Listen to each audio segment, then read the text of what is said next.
Thank you, Madam Chairman. Welcome, Administrator Regan. I want to talk, as did Mr. Padilla, about some air issues. In 1977, Congress added Section 169A to the Clean Air Act. That section established as a national goal the prevention of any future and the remedying of any existing impairment in visibility in mandatory Class 1 areas, which impairment results from man-made air pollution.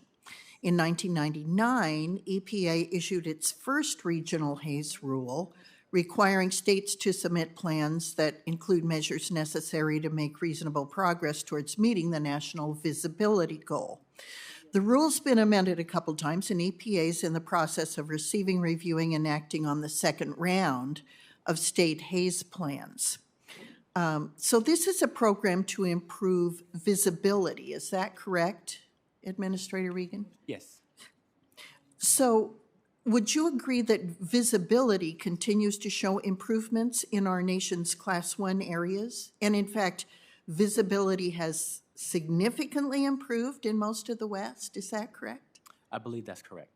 Well, thanks for your answers. You know, I'm a little concerned that this administration is turning a program that was clearly intended to address visibility instead as a means to advance climate goals, which Congress has never given EPA the authority to do. The focus should be on visibility.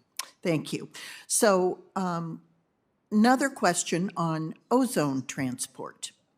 The EPA claims that it's committed to return scientific integrity to the agency, but in 2015, under President Obama, the EPA said in the Federal Register that the EPA would not apply the Cross-State Air Pollution Rule, or CASPR, without first evaluating additional criteria specific to the West.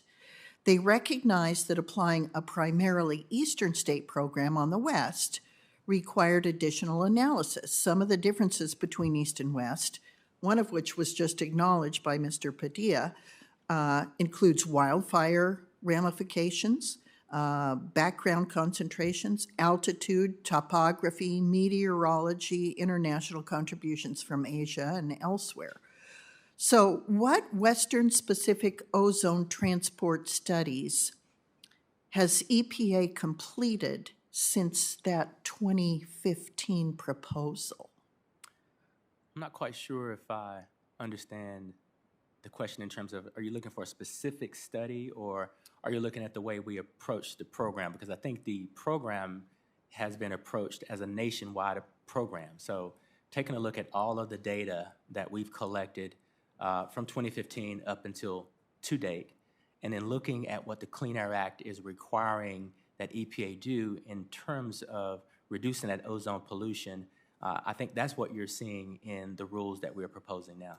Are you aware of any Western-specific ozone transport studies? And if you're not, that's fine. I'll submit this in writing to you so you can, go and check with your Sure. What I can say staff. is we have considered the latest and greatest science data, and so my assumption is if there is a specific study out there, we've considered it. But more importantly, I think we've considered all of the data, especially peer-reviewed or data with scientific integrity, as we've decided to make these decisions. Okay, well, and I am anxious to find out whether EPA engage stakeholders to participate in and review any such studies. It sounds like they have. So I'll just submit in writing a little request to look at some of the Western-specific data. So thanks on that. Okay, now I want to talk a little bit about a small refinery exemption. So right now, on the other side of the Capitol building, there's a hearing in the House Energy Committee talking about oil and gas prices at the pump and blaming the oil and gas companies. So we've kind of gone from listening to some in this administration saying first they don't control the price of gas, then they say President Putin's Putin's responsible, and now oil companies are responsible. I'm having trouble keeping straight who's responsible. Now, President Biden has said he will use every tool at his disposal, and he'll work like the devil to bring prices down. So I want to make a suggestion of something that would help. Rather than asking dictators like Maduro in Venezuela or Iran that shouts death to America to produce more oil, has the EPA considered simply granting relief under the RFS program? Because analysts are saying that that adds somewhere between 30 and 50 cents a gallon. And it would be an easy way to quickly relax and relieve gas prices. Has that come up? Well, I think what I would say, two points. The first is would say I'm not quite in agreement that this relief would have that impact on gas prices. But what more importantly, I'd like to point to the law and what the law specifies in terms of SREs. And I think we've learned in the past 4 to 6 years where the agency actually has legal authority to give these SREs. I think the 10th Circuit recently spoke on how we look at these economic hardships and who qualifies for these SREs.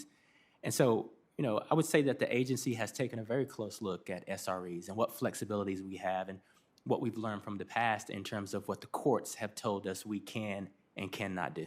Oh, well, thank you, Mr. Regan. I'm over time. Thank you. I wish other agencies, by the way, would pay attention to their legal authority, like the requirement that the Department of the Interior shall issue oil and gas leases every quarter. Anyway, Thanks. I yield back. Yes.